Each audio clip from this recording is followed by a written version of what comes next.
Welcome to Rick Dancer TV. I am so excited for you guys to be here. We're at Agrarian Ale just outside of Coburg, and we've been wanting to come here for a long time. Why? Because they're not a big mass producer. They still make the beer the way they do in Europe. Just small farms, everything's grown here. We'll tell you more about that in a few minutes. Also, Lochmead Farms. They produce the best ice cream, the best milk products, and we did a video series that's unlike anything we've done before. I think you're gonna like that. We're gonna show you a couple of those tonight. And on a more serious note, a letter that a woman wrote to her children after she survived years and years of domestic violence. This is In the Silence. This is from Womenspace, and you're really gonna be touched by this story. All that and more coming up.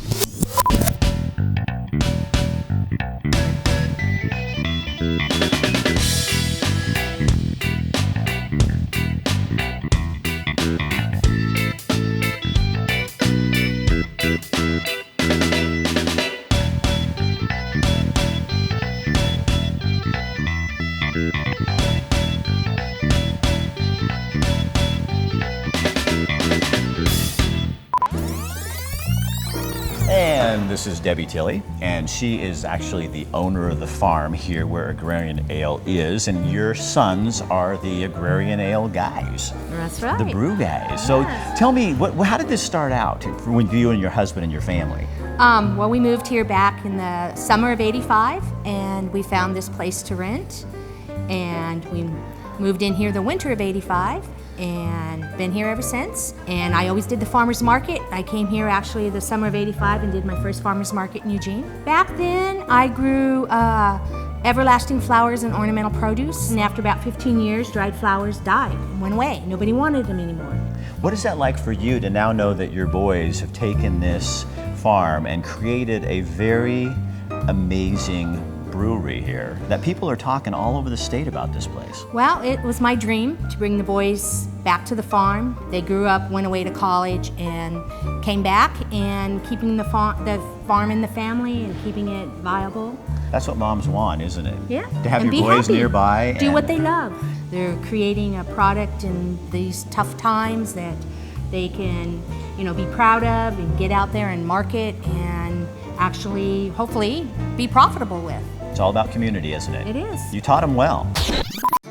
The driving philosophy behind the creation of this business was to keep the family farm alive and well and thriving into the next generation.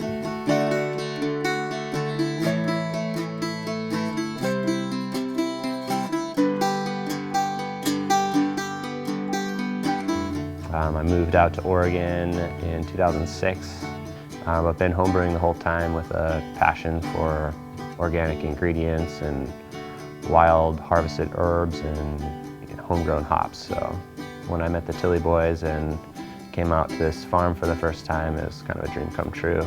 I've always wanted to farm, and so for me personally, this is all about continuing the family farm operation. We both got the bug for brewing beer, and Nate really took it with a gusto. It quickly got up to making 20 gallons at a time. I set up my garage to be like this little brew house. The garage slowly transformed, and after a while there were 9 taps in there and a nitro tap, and it was my own little home sort of pub. And it seemed very simple to take that to the next level. My dad proposed the idea of using the barn. We hadn't had the thought to put a brewery out here in this sort of rural setting. It's taken a lot to develop, but it already had that potential to be a perfect spot for brewing beer. And we basically started in planting hops and restoring this facility about 7 years ago, and just been working diligently on that. We kind of have a historical take on our brewing, and so a big aspect of that is growing as much as we can to go into the beer. We grow all our own hops and any other bittering agents that we would use, different herbs, flowers, other types of spices. We grow all of those 100%. Any grains that we can use unmalted, we're also growing here. Growing our ingredients that go into the beer really connects us directly to the whole process of brewing. We have no beers that are always continually brewed exactly the same year-round. Our seasonal releases will definitely reflect changes in our environment. not only the season, what it is, and what you want to drink in that season, but also the way that we brew it. The community around us that is part of Agrarian grows stronger and stronger all the time. I want to try and create the micro-processing facilities specific to the brewing industry so that local farmers interested in growing hops and grains can come here, get it processed, and get it right back out to the community that they grow their crops in. We're really excited about the hop harvest and bringing in more people than we ever have to come and pick our hops with their hands and get their hands in our beers.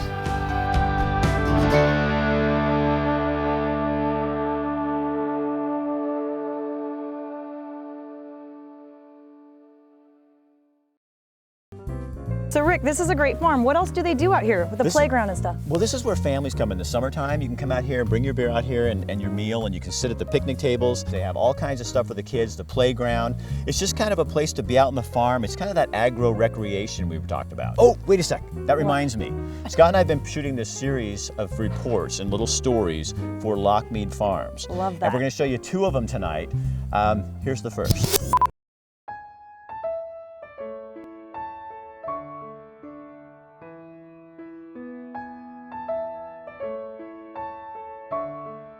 It's 4 in the morning.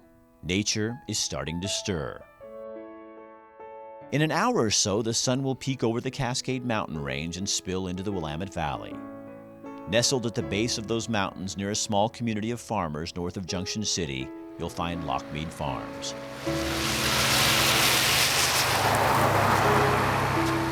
The cows and those who care for them are already up. Something about starting the day this way seems so natural. Taking care of the land, the animals, and each other is just part of the tradition at Lochmead Farms.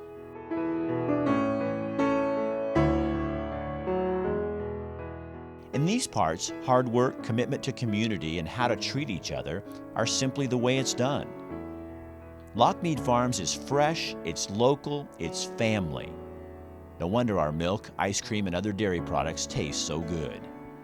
But you don't have to visit the farm to experience our goodness. You can find them at your neighborhood Dairy Mart store, the home of Lochmead Farms, or in your local natural food store.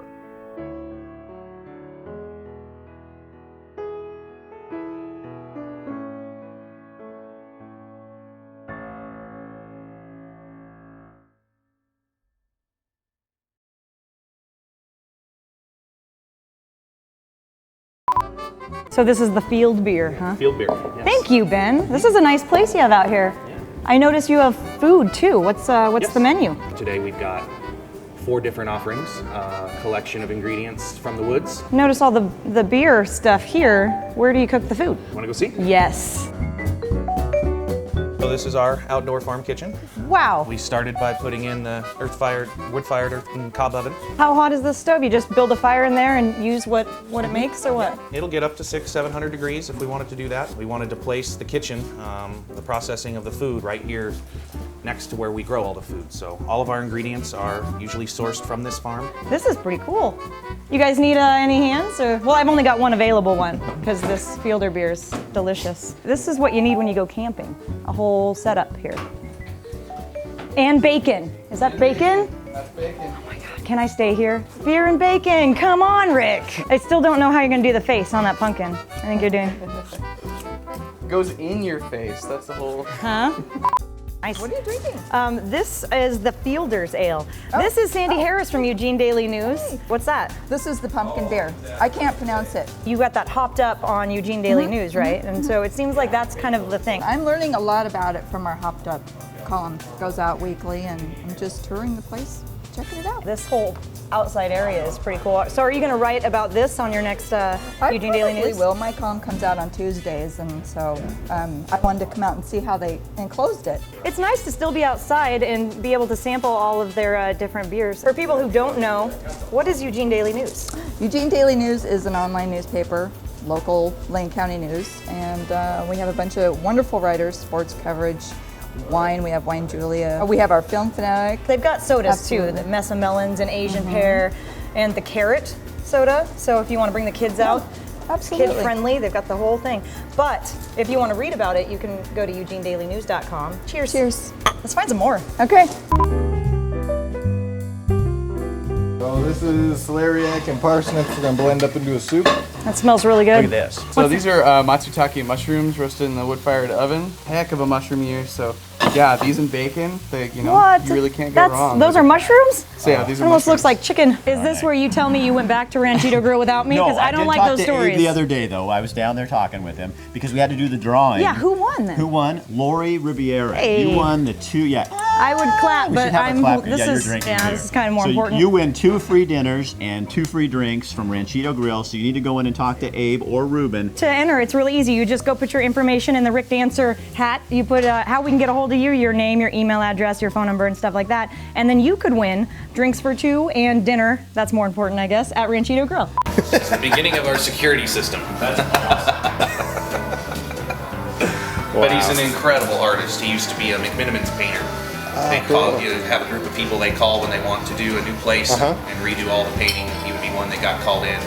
They let him stay there for 3 or 4 weeks and they just run around painting. A few years ago, Womenspace came to us and they said, we want to do something different and really show folks what survivors of domestic violence go through. So we found a woman and we asked her to write a letter to her children. The voice you're going to hear in this video is the actual woman, and this is her actual letter. The people in the video are hired actors. This is probably really, in my opinion, one of the finest pieces we've ever put together.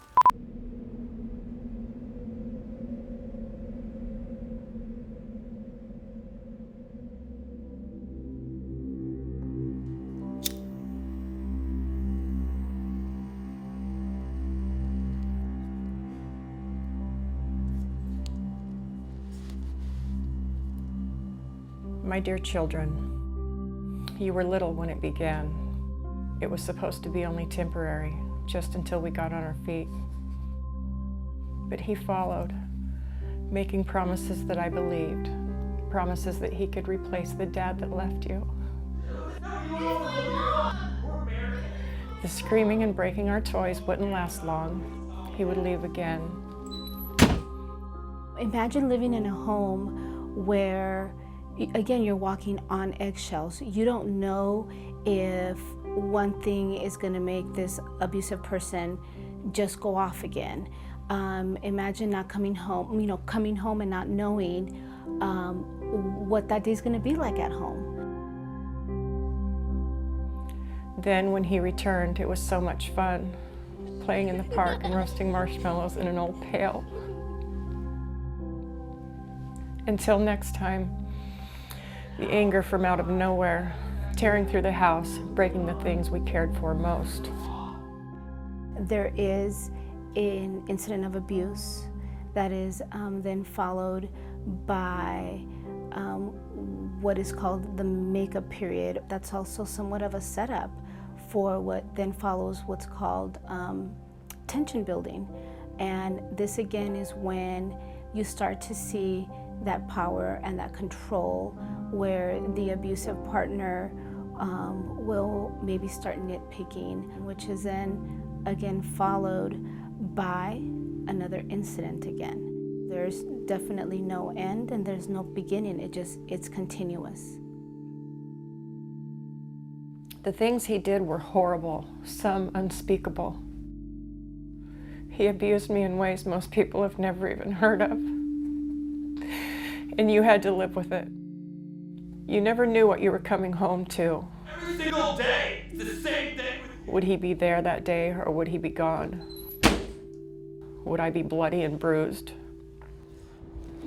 Eventually the questions in your mind became more serious. When we get home from school, will Mama be alive?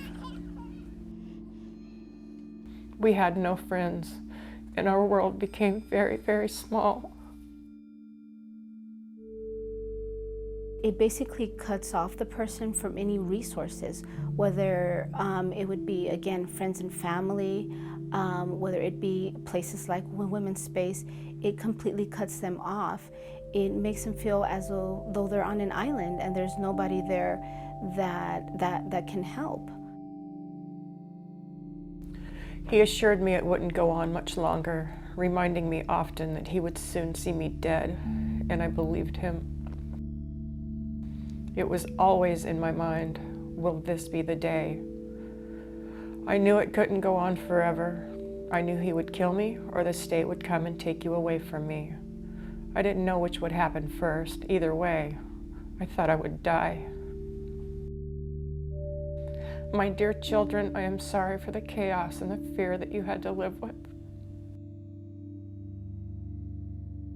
Intimate partner violence, the effects on children are pretty vast. They are affected psychologically, emotionally, and even physiologically. We see that a lot of children who have witnessed intimate partner violence will suffer in terms of their grades, will have a hard time maybe connecting with other peers. So in terms of making friends, that can be something that's really difficult. The day finally came. A horrible, awful day.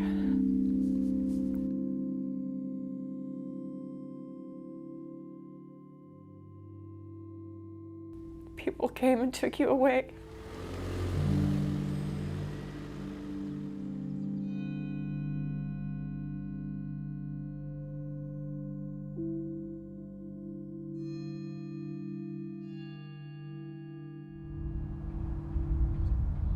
In these 3 years, I have come so far from where I was. I have a job now. I have a car and my first hand-me-down computer, and I get to live in a pretty apartment in a quiet neighborhood. I wish I could say I've fully recovered and that I am whole now. I have a long way to go. People heal in different ways, and those time frames look really different for everybody, and that's why it's important that us as a community continue to do the work that we are doing, because people will continually need to access our services, and that is really, really important. There are good people we can trust. Son, I pray you will come to believe that. I am worthy of goodness, kindness, and compassion. Dear daughter, never settle for less than what you are worth. We must honor our convictions.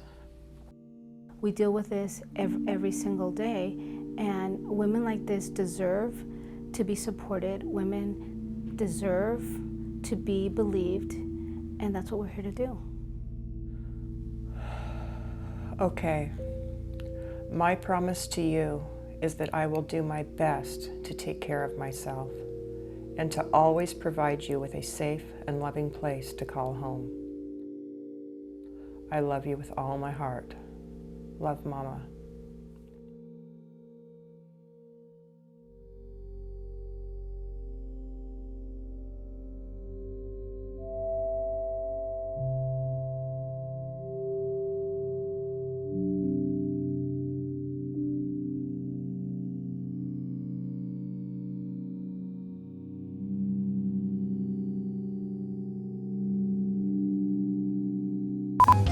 This is Ben Tilley, and he is the owner of Agrarian Ales. You're not into the big production here. This is what? No, we basically make beer in a barn on a farm with good organic grains, and all our hops and herbs are grown right outside the brewery windows. Everything in Agrarian is a seasonal beer.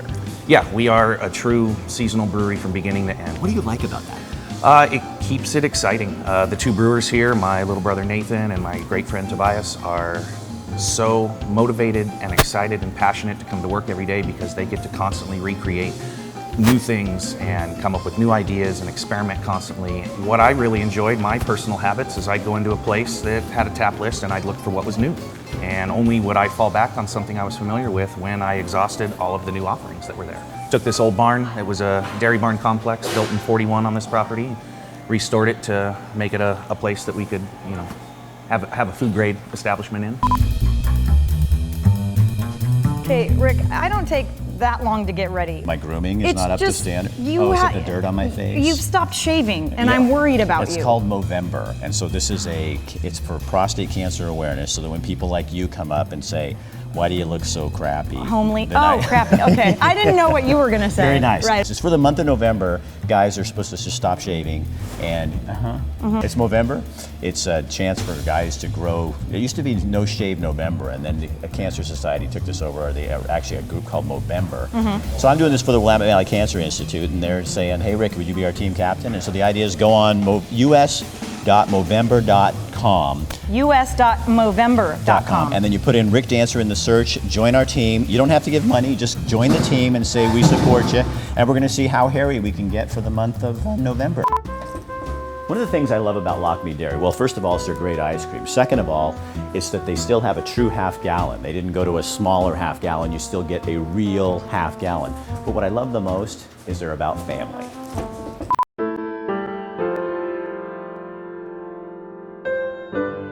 Feels kind of funny telling you all this about Lochmead Farms. To a family of farmers, it almost sounds like we're bragging a bit, but actually it's not bragging when you're telling the truth. We operate our company in the same community where we live. Honesty, integrity, and truth mattered to Howard and Gladys Gibson, and those values still matter to us today. Doing our part and taking care of the environment has always been a part of those values. Sustainability is what farmers do, but they didn't always call it that. We work hard to reuse, recycle, and renew as much as possible. 80% of what we feed the cows is grown right here on the farm. We know what they eat, and the milk they give in return is proof they're getting the best. We even understand the value of reusing their waste. On the farm, we put in cutting-edge technology in the form of manure digesters to recycle cow manure into energy, enough energy to power 300 homes a year and our dairy. At the plant and the Dairy Mart stores, the sun's energy is taken seriously. Solar panels collect the power and help us protect and save the environment. In a nutshell, that's the Lochmead story. We're connected to history, to our industry, to our community, and to our family. As the sun sets in the west, everything is quiet again on the farm, but not for long. The cows will be up early, and so will we, doing what we do naturally.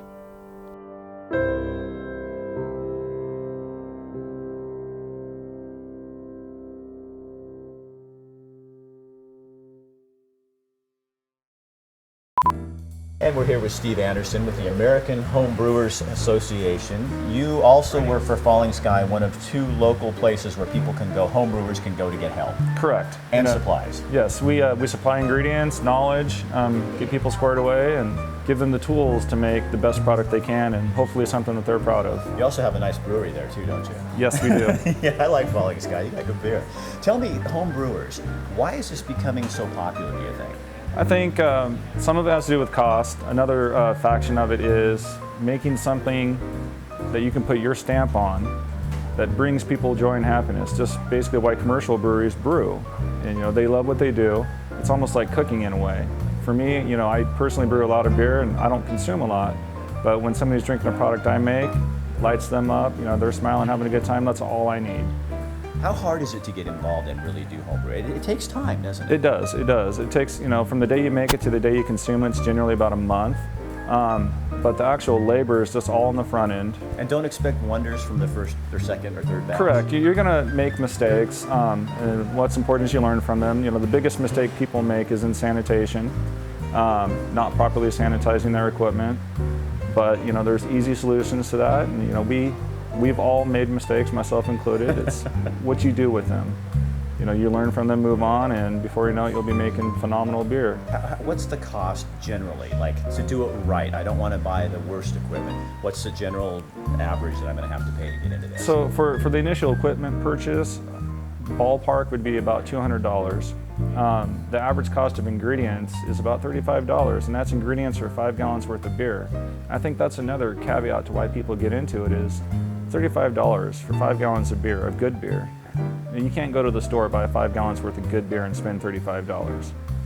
So that was a big motivating factor for me to get into brewing, because I love craft beer, but a lot of the stuff I like costs a lot of money. So, well, hell, I can just make it myself and make it taste similar to this commercial example. And I love it. Do you think a lot of the people that get into this have dreams of being the next Falling Sky or the next Agrarian or Nick Tossie? To a point, yes. you know, it's not a lateral transfer going from home brew over to the commercial side. A lot of people think that, but in reality, there's a steep learning curve. And for me, you know, I appreciate not having the risk that a commercial brewery would have. You know, if they have a batch that's unacceptable, that's loss for them. For me, it's also loss, but it's on a smaller scale where it's not going to break the bank if this beer sucks. All right, Steve, so I can just see it now. I think it's going to be Dancer's beer. Can you see it? I can see Rick Dancer TV with a beer. Made by the Anderson House of Ales.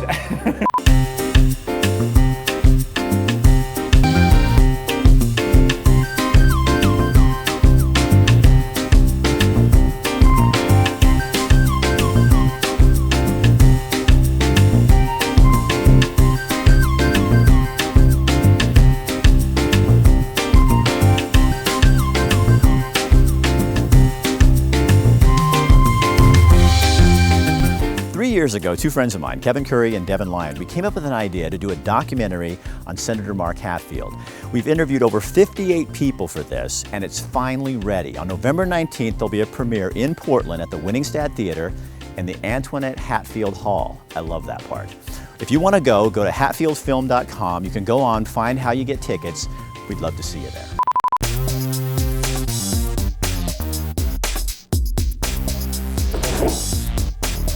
And tonight on the Soapbox, yes, it's the government shutdown. It's over for now, but you know it's coming back.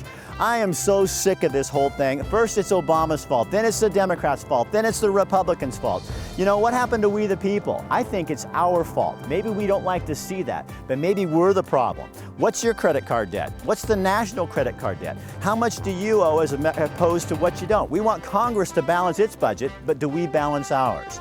You know, I was watching a video the other night on Mark Hatfield, a speech he did back in 1996. He quoted something off of the Capitol building in Salem, and this is what it said. "In the souls of its citizens, so will be found the likeness of the state, which if they be unjust and tyrannical, then will it reflect their vices. But if they be lovers of righteousness, confident in their liberties, so will it be. Clean in justice, bold in freedom. In the souls of its citizens will be found the likeness of the state." That's written on the Capitol in Salem, right under the governor's office. Perhaps we don't like what we see because it's a reflection on us.